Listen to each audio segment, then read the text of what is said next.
তো ভারত যদি বাংলাদেশে আধিপত্যবাদ বিস্তার করতে চায়, বাংলাদেশের 18 কোটি জনগণ সেটা রুখে দেবে। ভারত যদি গৌর গোবিন্দের ভূমিকায় নামতে চায়, দেশের 18 কোটি মুসলমান শাহজালালের ভূমিকায় নামবে। 50 বছর তো দেখেছি এই ডিসইউনিটি, অনৈক্য, বিভেদ, বিচ্ছিন্নতা আমাদেরকে কোথায় নিয়ে গিয়েছে। এই যে দেখেন, কিছুদিন আগে আমাদের বর্তমান নেতা ডক্টর ইউনূস, উনি সব রাজনৈতিক নেতৃবৃন্দদেরকে ডেকেছেন একটা ইস্যুকে কেন্দ্র করে। তার মানে গোটা বাংলাদেশ এক হয়ে গিয়েছে। আমরা সবাই উদ্বেলিত হয়েছে, উচ্ছ্বসিত হয়েছে, ঠিক কিনা বলেন? রাজনৈতিক নেতাদেরকে ডেকেছেন উনি, আমরা এক হয়েছি। এরপর ধর্মীয় অঙ্গনের যে লিডাররা, বিভিন্ন ধর্মের, শুধু মুসলিম না, সবাইকে ডেকেছেন, আমরা ঐক্যবদ্ধ হয়েছি।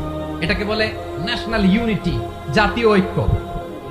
যে কোনো ধরনের কনস্পাইরেসি, ষড়যন্ত্র, আধিপত্যবাদ মোকাবেলায় জাতীয় ঐক্যের চেয়ে মোক্ষম হাতিয়ার আর নাই।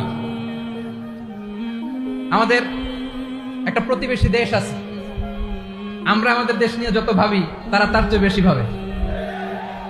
কথা বুঝতেছেন না? আরো ভেঙে বলতে হবে। হ্যাঁ, আমরা আমাদের দেশ নিয়ে যত উদ্বিগ্ন, এদের আরো টেনশন বেশি। বলেন, আমাদের দেশে শান্তি আছে না নাই? আমরা হিন্দু মুসলিমে কখনো দাঙ্গা লাগে? আসতে বলেন, কেন লাগে? ওদের পূজা পর্বণে আমাদের মাদ্রাসার ছেলেরা যে পাহারা দেয়, চিল্লায় বলেন, ঠিক কিনা? আমাদের তাফসীর মাহফিলের সময় ওরা ডিস্টার্ব করে, ঢোল বাজায় না। ওদের পূজা পর্বণের সময় আমাদের তাফসীর মাহফিলের ডেট হলে আমরা চেঞ্জ করে দেই। সুবহানাল্লাহ, কি সাম্প্রদায়িক সম্প্রীতির রোল মডেল। আর ওই বাংলাদেশের ব্যাপারে তারা অনেক ডিসইনফরমেশন ছড়াচ্ছিল। ভারতের অনেকগুলো গণমাধ্যম, আমি জেনারেলাইজ করব না, আমাদের প্রতিবেশী দেশের সব গণমাধ্যমকে আমি দোষ দিতে চাই না। অনেকগুলো গণমাধ্যম তারা ডিসইনফরমেশন শেয়ার করেছে। ডিসইনফরমেশন আর মিস ইনফরমেশনের পার্থক্য আছে। মিস ইনফরমেশন না জেনে ভুল বুঝে একটা মিথ্যা বা ভুল তথ্য ছড়িয়ে দেয়া, এটার ক্ষমা আছে, এটার কি আছে। আর ডিসইনফরমেশন মানে ইচ্ছা করে, প্ল্যান করে, ম্যাপ করে, ছক এঁকে মিথ্যা, গুজব, রটনা সোশ্যাল মিডিয়ায় ছড়ানো, এটার ক্ষমা আছে? আওয়াজ করে বলেন, ক্ষমা আছে? ভারতের কিছু গণমাধ্যম তাই করেছে। আমরা ব্যথিত হয়েছি, আমাদের হৃদয়ে রক্তক্ষরণ হয়েছে।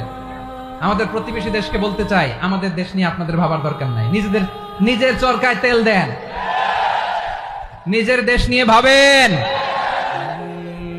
গত মাসের ভয়েস অফ আমেরিকার রিপোর্ট, বাংলাদেশে সংখ্যালঘু জনগোষ্ঠী আগের চেয়ে বেশি নিরাপত্তা পাচ্ছে। Report voice of America, Muslim report নাকি? মুসলিম জরিপ, ভয়েস অফ আমেরিকা। কথা বুঝে নাই বোধহয়। ভয়েস অফ আমেরিকা কি আমাদের রিপোর্ট? না, ভয়েস অফ আমেরিকার জরিপ, বাংলাদেশের সংখ্যালঘু জনগোষ্ঠী আগের চেয়ে ভালো নিরাপত্তা পাচ্ছে। শুধু এখানেই শেষ না, মাইক্রোসফটের একটা জরিপ শোনাই আপনাদেরকে। তারা সারা পৃথিবীতে গুজব, ভুয়া আর মিথ্যা নিউজ ছড়ানোতে কোন দেশ সেরা একটা রিপোর্ট করেছে। এর মধ্যে 1 নম্বরে এসেছে ভারতের নাম। মাইক্রোসফট তো মুসলমানরা চালায় না? কথা বুঝে নাই বোধহয়। প্রতিবেশী দেশকে বলবো, আপনারা নিজের চরকায় তেল দেন, আপনারাও শান্তিতে থাকেন, আমাদেরকেও শান্তিতে থাকতে দেন। সব চেঞ্জ করা যায়, প্রতিবেশী চেঞ্জ করা যায় না। আমাদের ল্যান্ড তাদের ল্যান্ড, পাশাপাশি। আমরা চাই তারাও সুখে থাক, আমরাও সুখে থাকি, ঠিক কিনা? কিন্তু প্রতিবেশী হলে বন্ধুত্বপূর্ণ আচরণ করতে হয়। প্রতিবেশী যদি বন্ধু না হয়ে প্রভু হতে চায়, এরকম দানব প্রতিবেশী কেউ চায় না।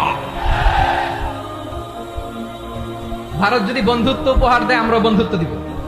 কি বলেন? তারা যদি বন্ধু সুলভ আচরণ করে, আমরাও বন্ধুত্ব উপহার দেব। কারণ আমাদের পররাষ্ট্র নীতি হচ্ছে সবার সাথে বন্ধুত্ব, কারোর সাথে বৈরিতা নয়। আলহামদুলিল্লাহ বলেন, কত চমৎকার পলিসি আমাদের। আমরা নির্বিবাদী, আমরা বাংলাদেশিরা শান্তিকামী। We are proud of that. এজন্য আমরা গর্ববোধ করি। আমাদের পররাষ্ট্র নীতি সবার সাথে বন্ধুত্ব, কারোর সাথে শত্রুতা নয়। তাই প্রতিবেশী দেশকে বলবো, আমার ভাইয়েরা, আপনারাও আমাদের ভাই। বন্ধুত্ব দিলে বন্ধুত্ব পাবেন। বন্ধুত্ব ইজ ওয়েলকাম, দাদাগিরি নয়। বন্ধুত্ব ওয়েলকাম, দাদাগিরি নয়। Loud and clear. ভারত যদি বন্ধুত্ব দেখায়, বন্ধুত্ব পাবে। কিন্তু ভারত যদি বাংলাদেশে আধিপত্যবাদ বিস্তার করতে চায়, বাংলাদেশের 18 কোটি জনগণ সেটা রুখে দেবে। ভারত যদি গৌর গোবিন্দের ভূমিকায় নামতে চায়, দেশের 18 কোটি মুসলমান শাহজালালের ভূমিকায় নামবে। প্রিয় ভাইয়েরা, আমরা বন্ধুত্বে বিশ্বাসী, শত্রুতায় নয়, ঠিক কিনা বলেন? আল্লাহ আমাদেরকে বোঝার তৌফিক দান করুন। তাহলে এই যে তারা বলেছে এদেশে সংখ্যালঘুরা কষ্টে আছে, দুঃখে আছে, এটা কি ঠিক?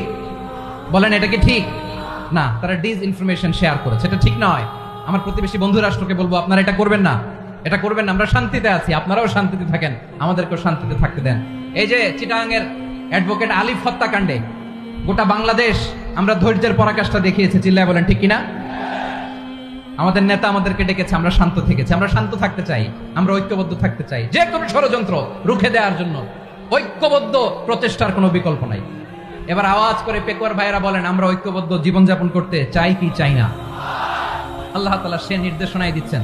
আল্লাহ তাআলা ইরশাদ করছেন, ওয়া'তাসিমু বিহাবিলিল্লাহি জামিআন ওয়া লা তাফাররাকু ওয়াযকুরু নি'মাতাল্লাহি আলাইকুম إذ كنتم أعداء فألف بين قلوبكم فأصبحتم بنعمته إخوانا وكنتم على حفرة من النار فأنقذكم منها كذلك يبين الله لكم آياته لعلكم تهتدون الله أكبر পড়েন।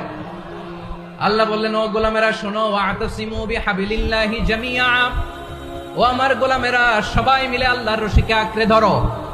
আল্লাহর রশি হলো ইসলাম, আল্লাহর রশি হলো কোরআন। আল্লাহ বললেন কোরআনকে আঁকড়ে ধরো, ইসলামকে আঁকড়ে ধরো। একা একা আঁকড়ে ধরলে চলবে না, জামিআ সবাই মিলে আঁকড়ে ধরো। এই আদেশটা আমাদের জন্য দান করেছেন কে?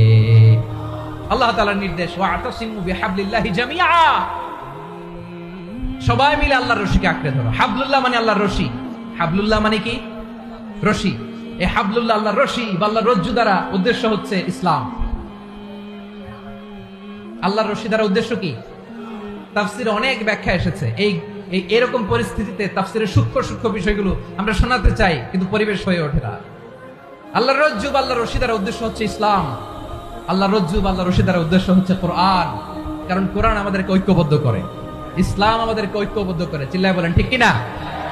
এজন্য আল্লাহ বললেন, তোমরা আমার রশিকে আঁকড়ে ধরো, বিচ্ছিন্ন হয়ে না। আমার দেয়া নেয়ামতগুলো স্মরণ করো। যখন তোমরা ছিলে শত্রু, তোমাদের মধ্যে হৃদয়ে আমি আল্লাহ ভালোবাসা ঢেলে দিলাম, ফলে তোমরা সবাই ভাই ভাই হয়ে গেলে। তোমরা সবাই ছিলে জাহান্নামের কিনারায় জ্বলন্ত অগ্নিকাণ্ডের পাশে। আমি আল্লাহ দয়া করে ঈমানের বদৌলতে তোমাদেরকে আগুন থেকে ফেরালাম। আমি আল্লাহ দয়া করে তোমাদেরকে জান্নাতের পথ দেখিয়ে দিলাম। সুবহানাল্লাহ পড়েন। এমন পথ দেখালাম যে পথ তোমাদেরকে জান্নাতে নিয়ে যাবে, পথের দিশা তোমরা পাবে। লাআল্লাকুম তাহতাদুন। প্রিয় ভাইরা, তাহলে আমাদের যে ঐক্যবদ্ধ থাকতে হবে, এই নির্দেশটা কার? নাকি মন মতো আমি বানায় বলতেছি? আওয়াজ করে বলুন, নির্দেশটা কার? আল্লাহ। তাহলে আমাদেরকে ঐক্যবদ্ধ জীবন যাপন করতে হবে। প্রিয় ভাইরা, ইসলাম আমাদেরকে ঐক্যবদ্ধ করে। ইসলাম আমাদেরকে কি করে? সংঘবদ্ধ করে, ঐক্যবদ্ধ করে। বিচ্ছিন্ন হওয়া যাবে না। বিরোধ, বিচ্ছিন্নতা, মতানৈক্য, এগুলো আমাদেরকে ধ্বংস করে, আমাদেরকে দুর্বল করে। আর আমাদের ঐক্যবদ্ধ প্রচেষ্টা আমাদেরকে বিজয়ের দিকে এক ধাপ এগিয়ে নেয়। চিল্লায় বলেন ঠিক কিনা?